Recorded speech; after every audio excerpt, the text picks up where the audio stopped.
नमस्कार, मी वृषाली पाटील बातमीपत्रात आपलं स्वागत करते।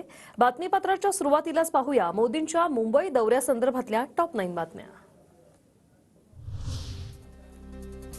छत्रपती शिवाजी महाराजांना मुंबादेवीला नमन करत अटल सेतू देशाला आणि मुंबईकरांना देतो। पंतप्रधान मोदींकडून अटल सेतूचं लोकार्पण। मोदींची गॅरंटी आहे की देश बदलणार। नवी मुंबईतून पंतप्रधान मोदींची ग्वाही।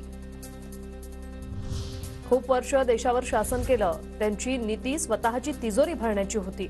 आता मोदींच्या गॅरंटीची गाडी गावागावात पोहोचते। प्रत्येक योजनेचा फायदा जनतेपर्यंत पोहोचतोय।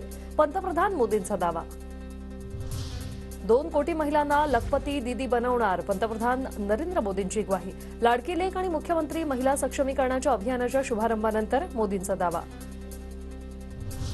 देशात मोदी राज आहे म्हणून अटल सेतू बनला। मोदी नसे तर अटल सेतू बनला नसता। उपमुख्यमंत्री देवेंद्र फडणवीसांचं उद्घाटन वक्तव्य। तर नवी मुंबई विमानतळाचं उद्घाटन देखील पंतप्रधान मोदींच्या हस्तेच होणार। फडणवीसांकडून विश्वास व्यक्त। लोकसभा निवडणुकीच्या निकालानंतर भूकंप येईल। विरोधी पक्षातील लोक ते सहन करू शकणार नाही। विकास कामांमुळे विरोधकांच्या पोटात दुखतंय। मुख्यमंत्री शिंदेंचा विरोधकांवर निशाणा। अब की बार 400 पार। महाराष्ट्रात 45 पार। पंतप्रधान मोदींच्या उपस्थितीत मुख्यमंत्री एकनाथ शिंदेंची घोषणा। राम मंदिराच्या लोकार्पणाच्या पार्श्वभूमीवर शिंदेंकडून पंतप्रधान मोदींचे आभार।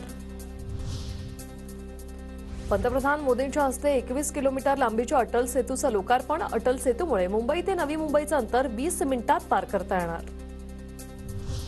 दिघा स्थानकात राजन विचारे पोलिसांमध्ये बाचाबाची। बंदी असतानाही राजन विचारे यांनी ढोल-ताशा पथकाला रेल्वे स्थानकात आणलं। विचारांसमोर भाजप कार्यकर्त्यांच्या मोदीच्या घोषणा। महाविकास आघाडी सरकार पडेपर्यंत 85% शिवडी नावाशेवा पुलाचं काम पूर्ण। 15% कामासाठी 1.5 वर्ष घेऊन व्हीआयपीची वाट बघत उद्घाटन रखडवलं। लोकार्पणाआधी ठाकरे गटाची ट्विट करत टीका।